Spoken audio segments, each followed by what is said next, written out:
Hi mga langga, good morning. For today's video, gawa ulit tayo ng another topic for checking account. This is for clients natin or mga langga natin na may mga checking account of course or current account.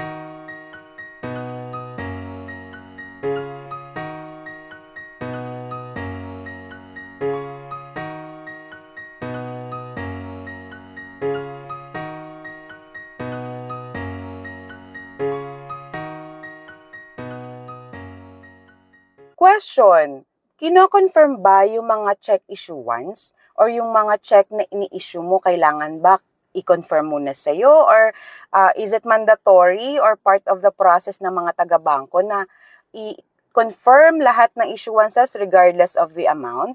Well, mga langga, actually, hindi po lahat ng cheque na in-issue mo is i-confirm sa'yo.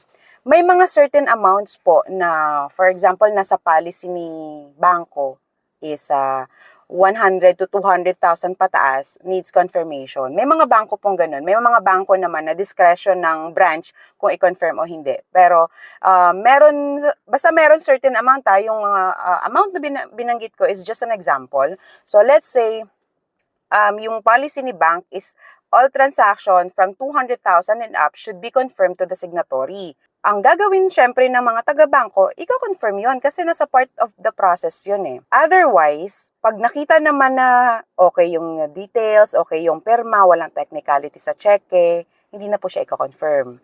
But, you have the authority, syempre account mo yun eh. During account opening, kung ikaw ay segurista at syempre gusto mo makasigurado na lahat ng issuances mo or lahat ng mababawa sa account mo, mako-confirm sa'yo. During account opening, pwede kang mag-inform sa taga-bangko na please lagyan nyo ng note na all issuances should be confirmed sa akin. So, kung may ganong rule, pag nakita ng taga-bangko yon, automatic, i-confirm yon. Okay? And then, ano pa ba yung mga check issuances na kailangan i-confirm sa signatory? For example, nag-issue ka ng cheque, most of the time kasi ang kino-confirm, kaya nagko-confirm si bank, aside from the amount, is that yung signature mo medyo different dun sa kung anong nasa system ng taga-bangko or nasa database ng bangko.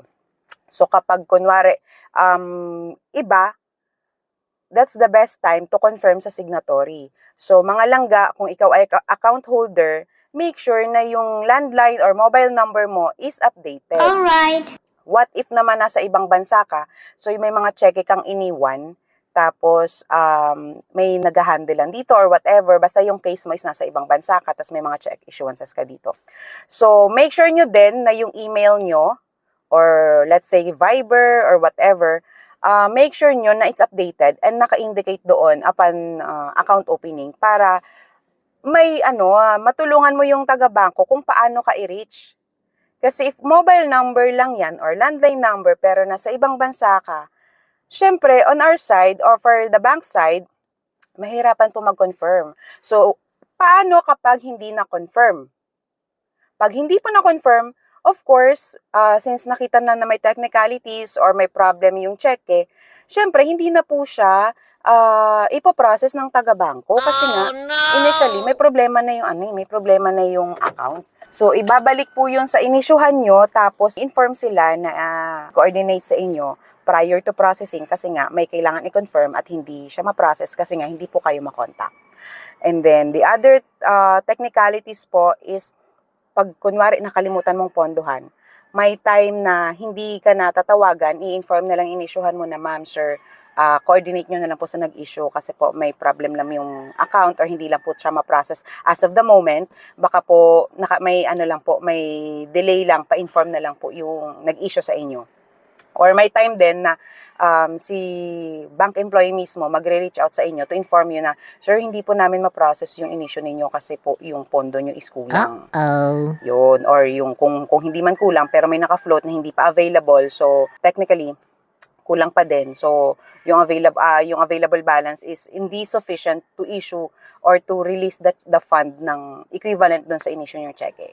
So, yun lang mga langga. If ever may mga question kayo, please don't hesitate to leave it sa comment section natin, though may mga other na hindi ko ma-replyan. Kasi yung other na mga questions ninyo is nasa video na po mismo.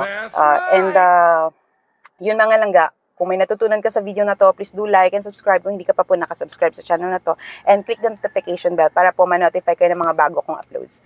See you again on my next video. Bye-bye!